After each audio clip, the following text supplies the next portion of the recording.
Bonjour, mon invité aujourd'hui est Niagale Bakayoko. Bonjour Niagale, vous Bonjour. êtes présidente de l'African Security Sector Network et donc spécialiste des questions africaines.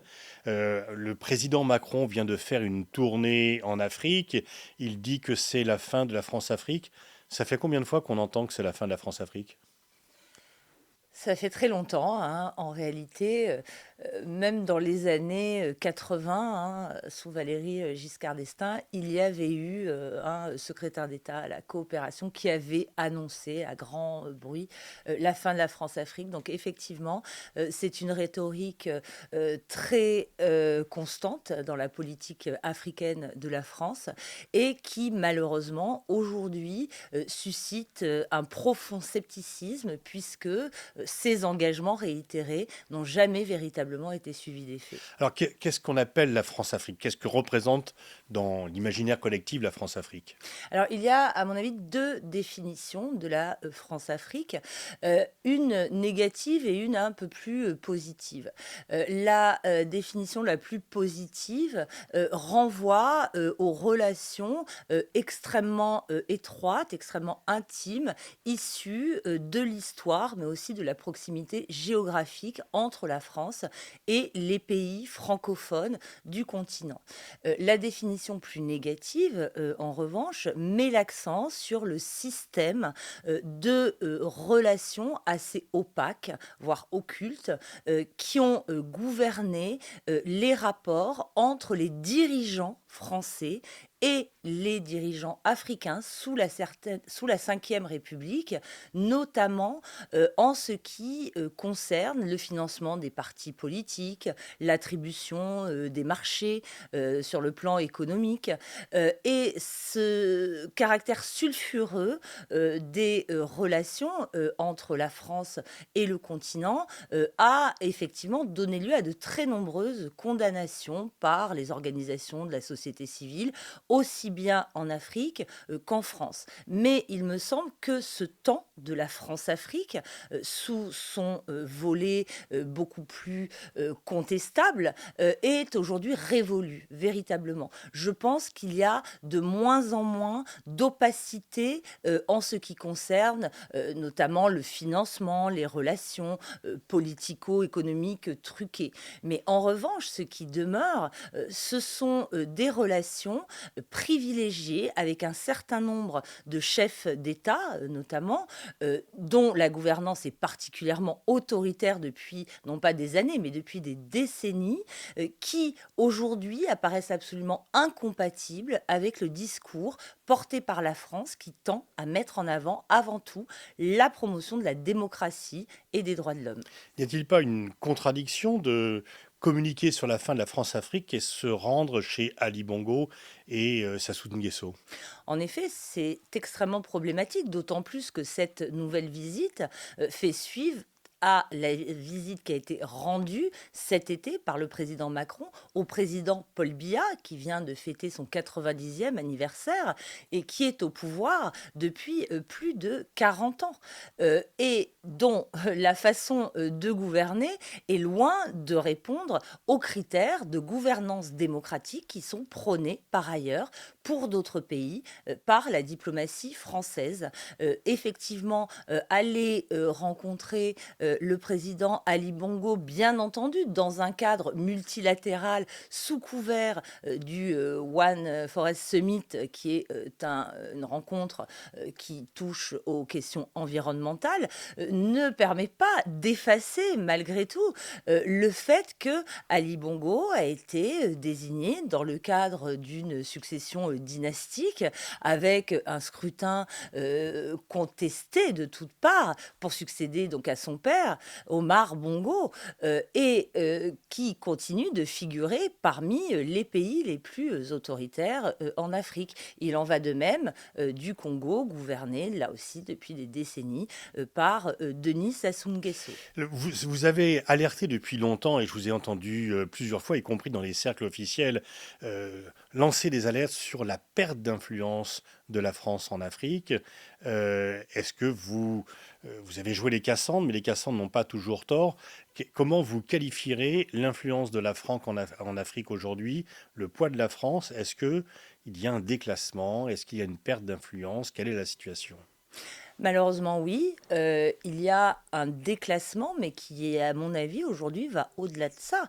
Il y a un rejet manifeste et assez virulent de la France dans certaines parties du continent africain. C'est extrêmement visible et bruyant parce que ça s'exprime non pas à bas bruit, mais de manière très ouverte, à la fois sur les réseaux sociaux, mais aussi dans les rues, donc en Afrique de l'Ouest. Et en Afrique centrale, même si les signaux sont pour l'instant moins facilement identifiables ou audibles, le processus de rejet, ou en tout cas de très fort scepticisme face à la pertinence du type de présence française que l'on a aujourd'hui sur le continent, se fait entendre aussi. Comment faire pour inverser les choses?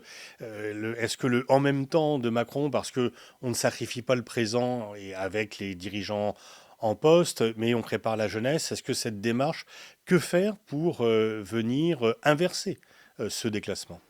Alors, il me semble que le en même temps, justement, ne peut pas fonctionner en politique étrangère, qu'il s'agisse de la France ou qu'il s'agisse d'autres dossiers. On le voit très bien ailleurs avec la politique étrangère menée par le président Macron.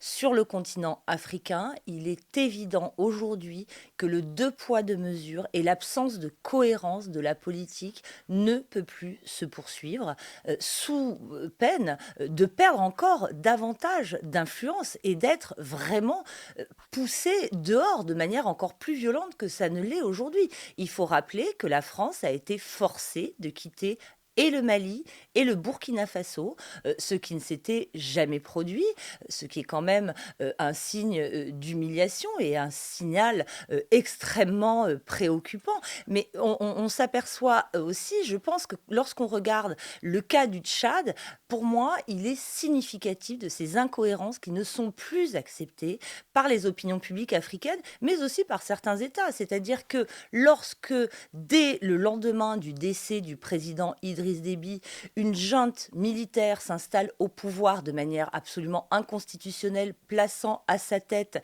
le fils du président défunt, là encore dans le cadre d'une transition dynastique, il n'est pas possible que la France valide immédiatement par un communiqué, puis par un voyage du chef de l'État, cette accession inconstitutionnelle au pouvoir, tout en condamnant de manière très forte les coups d'État qui ont eu lieu au Mali, en Guinée et au Burkina Faso. Il n'y a absolument aucune cohérence à cette politique. Et pour terminer, vous parlez de cette question de la jeunesse ou de cette question de la société civile. C'est également quelque chose qui n'est pas accepté ni par les opinions publiques, parce qu'il y a l'impression qu'il y a cooptation absolument arbitraire de quelques organisations de la société civile considérées comme représentatives alors qu'elles ne sont pas reconnues localement. Mais cela rend très insatisfait aussi les chefs de l'État qui se sont vus exclure du sommet de Montpellier Afrique-France, qui n'a inclus aucun dirigeant africain. Vous voulez dire que la plupart des gens qui ont été invités au sommet Afrique-France n'étaient pas représentatifs, étaient des gens, disons, qui avaient une réputation médiatique, mais qui n'est pas représentatif des sociétés dont ils sont issus. Alors, c'est un reproche qui a été fait à la France. Moi, pour connaître un certain nombre de représentants, ils étaient, à mon avis, tout à fait légitimes pour se trouver à Montpellier. La difficulté, c'est que la notion de société civile est extrêmement compliquée, en réalité, à appréhender. On ne peut pas considérer, a priori, que la société civile est forcément un acteur vertueux parce que certaines organisations répondent aux critères qui correspondent à ceux que l'on définit depuis l'extérieur. La réalité aujourd'hui, si on regarde les choses, c'est que les organisations de la société civile les plus actives sur le continent africain, francophone aujourd'hui, ce sont les organisations panafricanistes, extrêmement patriotes, extrêmement nationalistes, qui développent un discours de rejet non pas seulement de la France, mais de l'Occident plus largement. Et ça, il faut l'entendre aussi. tout comme lorsqu'on voit aujourd'hui que l'autoritarisme progresse sur le continent, il faut aussi s'en rendre compte, ce qui ne signifie pas, bien entendu, le valider, mais ce qui signifie que le type d'injonction donnée depuis l'extérieur aujourd'hui a de moins en moins de prise, à mon avis. Alors vous parliez des deux exemples contraires du Mali et du Tchad. Donc dans un cas, on adoube un pouvoir militaire qui n'a pas de légitimité démocratique, et de l'autre, on le condamne. Donc c'est ça qui ne passe plus. Ça ne passe plus, alors ça ne passe plus de la part de la France, mais il est important de dire qu'au-delà de la France, je parlais des autres acteurs extérieurs. Je pense que plutôt que des acteurs occidentaux, il est intéressant de parler des acteurs transatlantiques quelque part.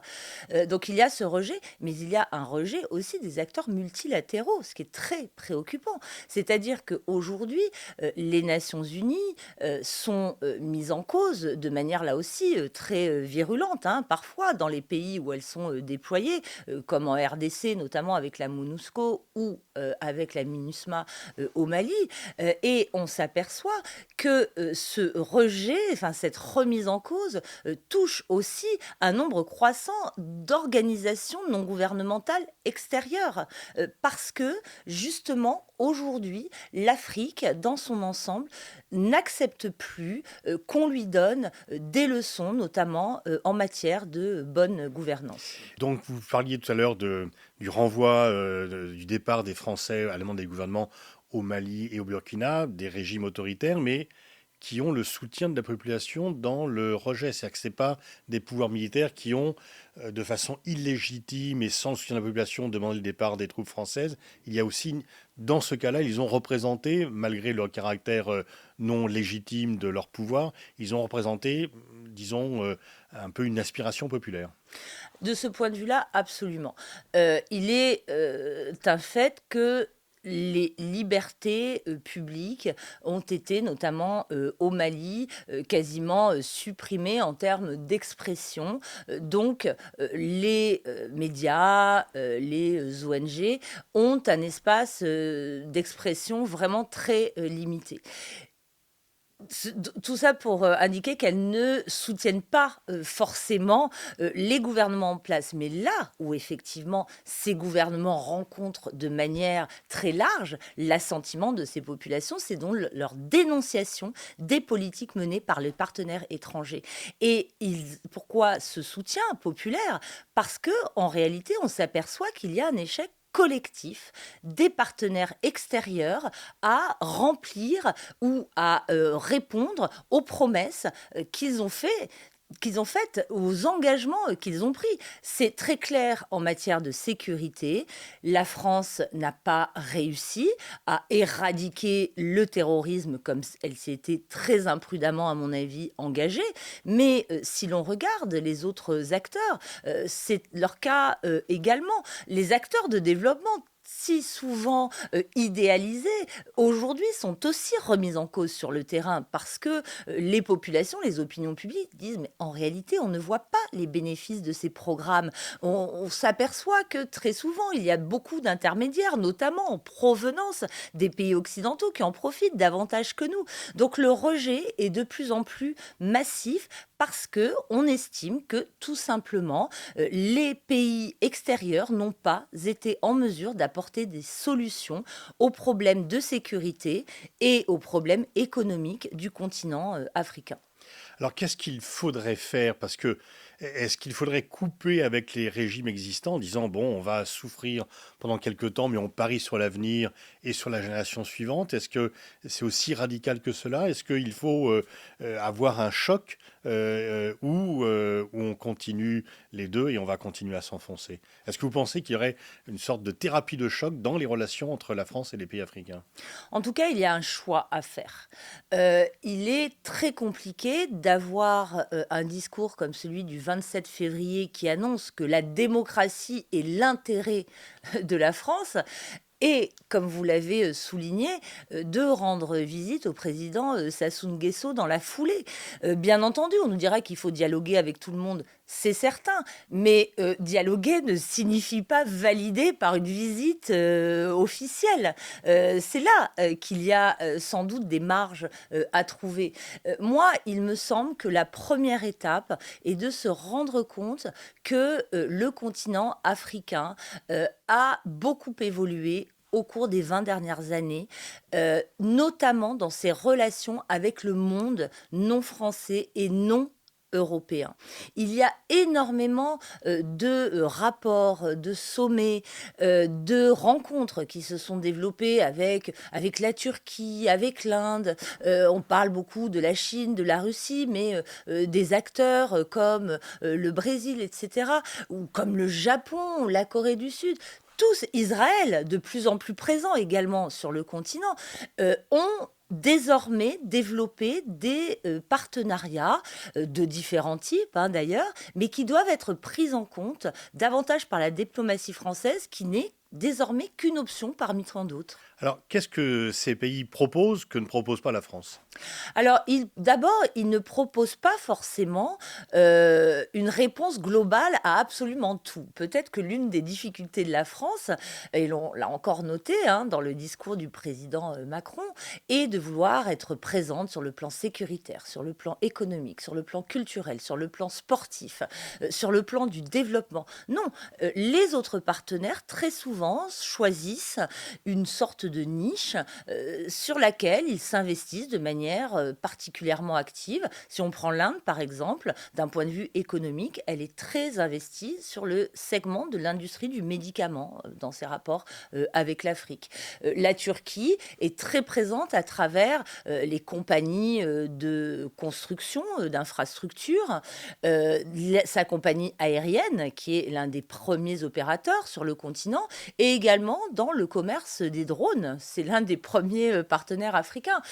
Si l'on prend la Chine, on connaît bien sûr les routes de la soie, etc. Mais quand la France associe, moi ça me frappe toujours, systématiquement la Chine, après avoir remis en cause la présence de la Russie, elle englobe les deux acteurs alors que leur présence n'a absolument rien à voir l'une avec l'autre. La Chine n'est pas du tout présente, à part à Djibouti, comme la plupart des acteurs internationaux, sur la scène sécuritaire et militaire. Non, elle est davantage positionnée d'un point de vue économique. Donc je pense que cette volonté holistique de tout embrasser de la diplomatie française sur le continent africain est, à mon avis, plus un handicap qu'un avantage aujourd'hui. Et est-ce qu'il n'y a pas aussi un excès de militarisation de nos relations, d'où d'ailleurs les sourires que l'on fait au pouvoir tchadien, parce que c'est un des rares pays africains qui a une véritable armée. Est-ce que du coup, depuis ce qui était un peu le succès de François Hollande, qui s'est avéré après être nettement moins un succès, est-ce qu'après 2013, on n'a pas trop axé notre présence en Afrique par le biais de la sécurité et du militaire? Si, certainement, mais ça s'inscrit dans l'histoire de la relation post-indépendance entre la France et l'Afrique. La France, à la différence de la Grande-Bretagne, ayant décidé de conserver une présence militaire sur le continent. Et on est encore aujourd'hui dans la perpétuation de cette tradition qui parfois implique des biais. Moi, j'ai toujours été très étonnée par cette conviction française selon laquelle l'armée tchadienne est absolument un pilier indispensable dans la région. L'armée tchadienne, bien sûr, a eu un rôle très important au moment du déploiement de l'opération Serval et s'est illustrée sur le terrain, mais c'est une armée de guerriers, ce n'est pas une armée de soldats, et on le voit avec les très nombreuses exactions qu'elle a pu commettre en Centrafrique ou même dans le cadre de déploiement au Sahel central.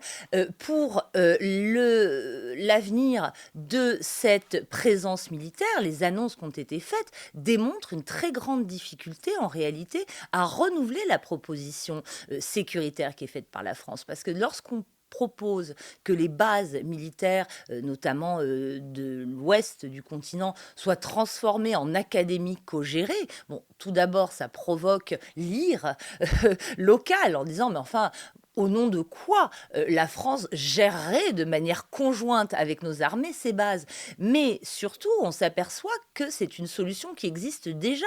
Depuis la fin des années 90, ont été mises sur pied ce qu'on appelle des écoles nationales à vocation régionale, qui sont des établissements mis sur pied par la France, mais qui accueillent des stagiaires de toute l'Afrique et qui sont gérés en lien avec les autorités du pays. Donc il n'y a rien de nouveau. Le contenu des C'était formations. RICAMP, etc., les Alors, opérations. Ouais. c'était Ricamp, mais c'était surtout toutes ces écoles. Il y a l'école d'infanterie, il y a l'école de santé, il y a une nouvelle académie de lutte contre le terrorisme qui a été créée il y a 2 ans en Côte d'Ivoire. Donc, ces instruments existent déjà. Ils n'ont pas changé la sécurité. Et on entend beaucoup de bilans et de critiques du déploiement opérationnel de Barkhane, mais le bilan et les leçons apprises de 60 ans de coopération militaire et technique qui en ont en réalité absolument pas permis d'améliorer le niveau et l'opérationnalité des armées africaines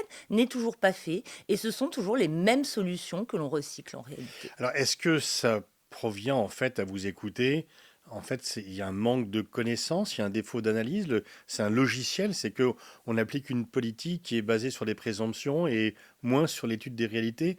Les gens qui connaissent réellement l'Afrique n'ont pas été écoutés. Alors, vous êtes politologue comme moi, on est vraiment, sans vouloir faire de la théorie, dans le pass dependency, je pense, Ouais. la dépendance au sentier qui fait qu'en politique étrangère, on a tendance à suivre une tradition sans véritablement en dévier sur le fond. Mhm. Euh, il y a quelque chose qui est de cet ordre-là, à l'évidence, mais en effet, il me semble que la façon dont sont conçues les relations internationales en général n'a pas suffisamment été attentive aux évolutions du monde. C'est très clair dans le cas du Sahel. On a eu affaire à un type d'insécurité qui ne correspondait absolument pas au savoir-faire mis en avant par les armées comme celle de la France. On a vu ça ailleurs, on l'a vu en Afghanistan aussi. Et il y a eu une incompréhension, une incapacité à maîtriser les codes, les standards, les relations très locales qui existent et qui sont en réalité, elles, complètement maîtrisées par les acteurs locaux, ce qui explique aussi la façon dont ils peuvent manipuler leurs partenaires extérieurs. Ça, c'est le premier élément. La non-compréhension du contexte local. Il y a un très beau livre qui a été écrit par Jean-Pierre Olivier de Sardan qui s'appelle La revanche des contextes et je pense qu'on est totalement là-dessus. Le deuxième élément, c'est effectivement cette difficulté à voir que l'Afrique aujourd'hui veut multiplier les partenariats et non plus s'enfermer dans des relations privilégiées avec un seul partenaire extérieur. Le président s'est rendu en République démocratique du Congo.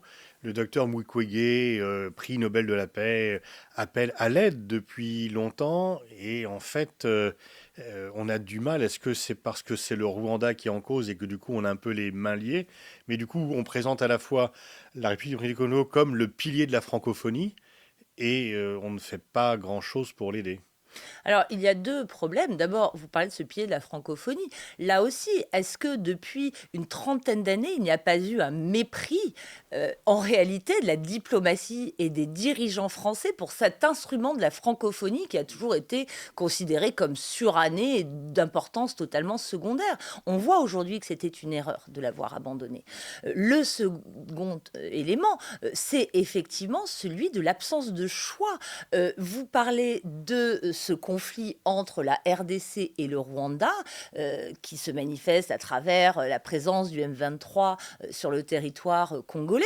L'absence de choix de la France est problématique au même titre qu'elle l'est dans ses relations avec le Maroc et l'Algérie aujourd'hui, sur la question du Sahara occidental. Et le résultat est que les deux partenaires, dans chacun de ces dossiers, sont extrêmement mécontents de la position française. Parmi les défauts d'analyse que vous mettez en avant aussi, c'est peut-être le fait de réduire les djihadistes à une dimension religieuse alors que c'est beaucoup plus pluriel. Alors, non seulement il y a eu cette réduction du djihadiste à sa dimension religieuse, mais surtout à sa seule dimension opératoire, c'est-à-dire sa réduction à la figure du terroriste complètement assimilé à ceux qui ont commis des attentats sur le sol français, notamment en 2015. On n'avait absolument pas affaire à ça au Sahel. On a eu affaire à différentes insurrections, dont des insurrections djihadistes, mais également des insurrections de type politico-militaire ou de type indépendantiste, qui sont d'ailleurs en train de revenir sur le devant de la scène, notamment dans le nord du Mali. C'est frappant de voir aujourd'hui que la situation, 10 ans après, devient quasiment identique à celle qu'elle était, c'est-à-dire avec une potentielle alliance qui pourrait se renouer entre groupes autonomistes touareg et groupes djihadistes affiliés à AQMI. On revient vraiment au point de départ. Et je pense en effet que le refus de voir que l'on n'avait pas affaire à des acteurs assoiffés de sang qui commettaient des attentats, mais bien à des acteurs politiques, non pas présents avant tout dans les centres-villes. Il y a eu très peu d'attentats en réalité en 10 ans au Sahel, dans les villes elles-mêmes, mais à des groupes insurgés qui prenaient le contrôle de zones périphériques en instaurant notamment, non seulement bien sûr, la charia, mais aussi de nouveaux systèmes d'administration de la justice, de nouveaux systèmes de taxation, de nouveaux systèmes de gestion des ressources naturelles. Tout ça n'a absolument pas été pris en considération et la France a continué à avoir une rhétorique de guerre contre le terrorisme qui n'avait même plus cours aux États-Unis eux-mêmes, où cette notion est née. Merci, c'est un constat terrible, mais je pense que la lucidité ne fait jamais de mal. Et donc, merci beaucoup, Niagali, pour votre lucidité et le courage de vos opinions. Merci.